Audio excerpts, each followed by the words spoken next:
काय बोलायचं त्यांच्यावर? त्यांचं काय, घर बसलेल्या लोकांचे काय बोलायचं? घरी बसलेल्या लोक घरीच बसवतात, काम करणाऱ्या लोकांना लोक साथ देतात.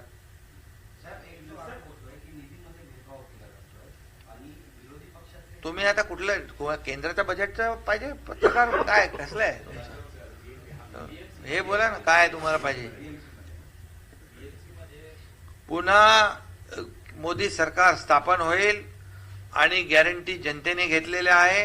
हा देश महासत्तेकडे जाताना आपण पाहतोय आणि यासाठी जनतेने या देशातल्या मोदीजींना पसंती दिलेली आहे आणि मोदीजींच्या नेतृत्वाखाली आर्थिक महासत्ता हा देश महासत्तेकडे जाईल. देशात आता 5व्या नंबरवर आपला 10व्यावरून 5व्यावर आणलाय, तो 3ऱ्यावर मोदीजी आणतील आणि हे लोकांनी ठरवलंय. त्यामुळे हे विरोधक कितीही काही आकांडतांडव केला तर ते एक नेता नाही निवडू शकले अजून, तर त्या आणि काय मोदीजींना टक्कर देणार?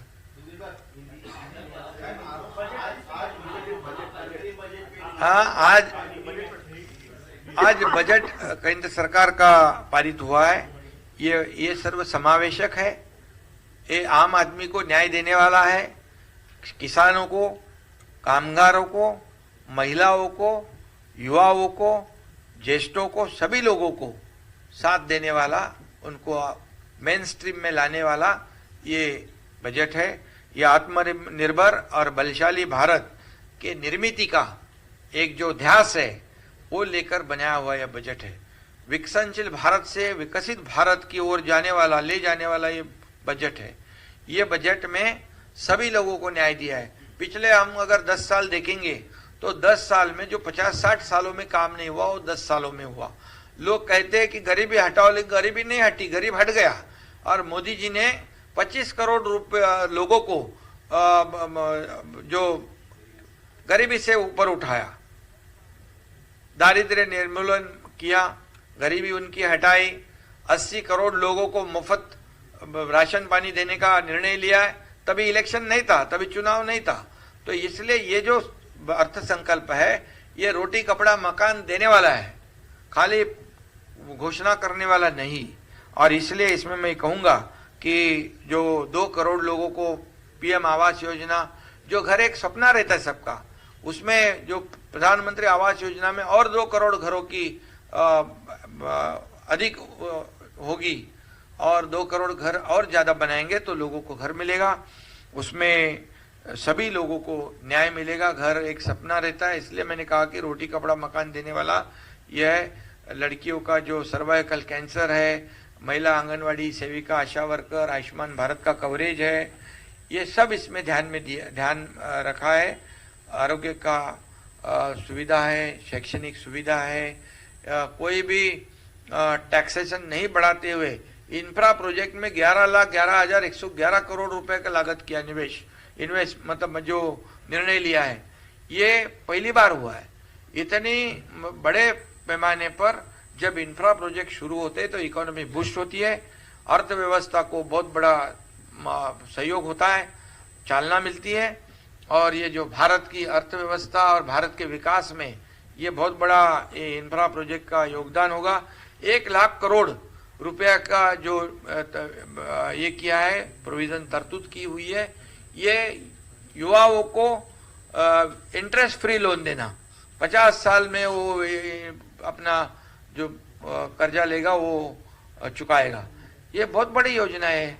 और इसीलिए 14,000 जनरल बोगी जो वंदे भारत के धरती पर, वो भी उसका निर्णय लिया है.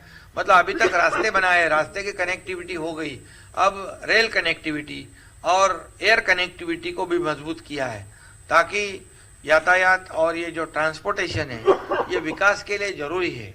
ये किसी भी राज्य और देश का विकास कब होता है? कनेक्टिविटी अच्छी होती है, इंफ्रास्ट्रक्चर अच्छा होता है, स्किल मैन पावर अच्छा होता है.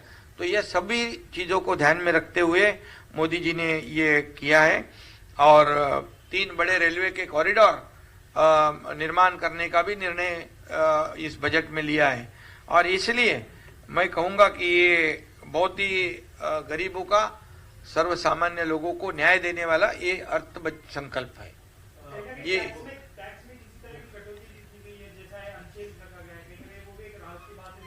हाँ राहत है ना, इसलिए तो जो राहत, मतलब मैंने पहले कहा कोई भी टैक्सेशन नहीं बढ़ाते हुए इतना बड़ा जो इन्वेस्टमेंट लोगों के लिए किया है, 11,11,100 करोड़ रुपया, 1 लाख करोड़ युवाओं को, महिलाओं के लिए जो सक्षमीकरण है उसके लिए, 2 करोड़ घर नए बनाएंगे उसके लिए, ये बहुत बड़ी लागत है। और इसलिए ये हमारा ये जो बजट है ये मोदी जी की गारंटी है, और जो बोलते हैं वही करते हैं।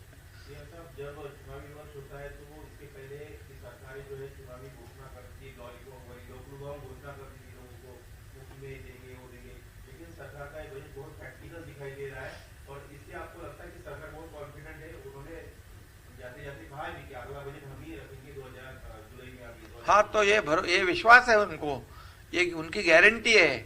जो 4 राज्यों में चुनाव हो गया, ये चुनावी जुमले बता के वोट तो ले लिया वो लोग ने, लेकिन उनकी गारंटी वहां नहीं चली।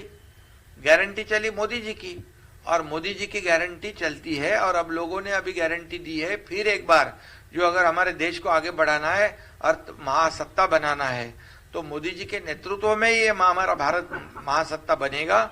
और उन्होंने गारंटी, अभी लोगों की गारंटी है कि फिर एक बार मोदी सरकार, और इसीलिए उन्होंने कहा है कि अगला बजट भी हम रखेंगे। ये विश्वास है, ये काम पे ये जो निर्णय लिया है ना, जो 50-60 सालों में निर्णय नहीं लिया, जो नहीं ले पाए, ये पिछले 10 सालों में निर्णय लिया है। हर गरीब तबके का विचार किया है, हर गरीब वर्ग का विचार किया है उनके बजट में, हर बजट में। और इसलिए तो लोगों ने पूरी तरह उनको साथ दिया है, और ये पूरा जीवन जो है मोदी जी ने देश की सेवा को समर्पित किया है। अभी विपक्ष लोग क्या बोलेंगे, उनके पास क्या जवाब है? वो तो एक नेता भी नहीं चुन पाए मोदी जी के सामने।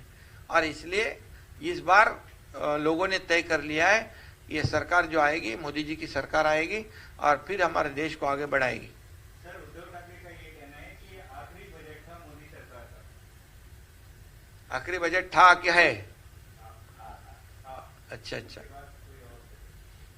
इसलिए तो मोदी जी ने गारंटी जो दी है, अगला बजट जो है वो भी वही पेश करेंगे और वही मंजूर करेंगे, क्योंकि आज इनके पास कोई नेता ही नहीं है।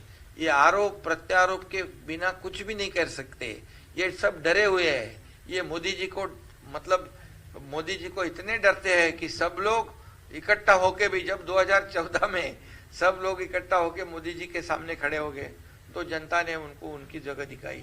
2019 को भी मोदी जी को ऐसे ही सब इकट्ठा हुए, उनको आरोप प्रत्यारोप लगाया तो और पूरी बुरी हालत हो गई। अभी 2024 में तो पूरी तरह डूब जाएंगे।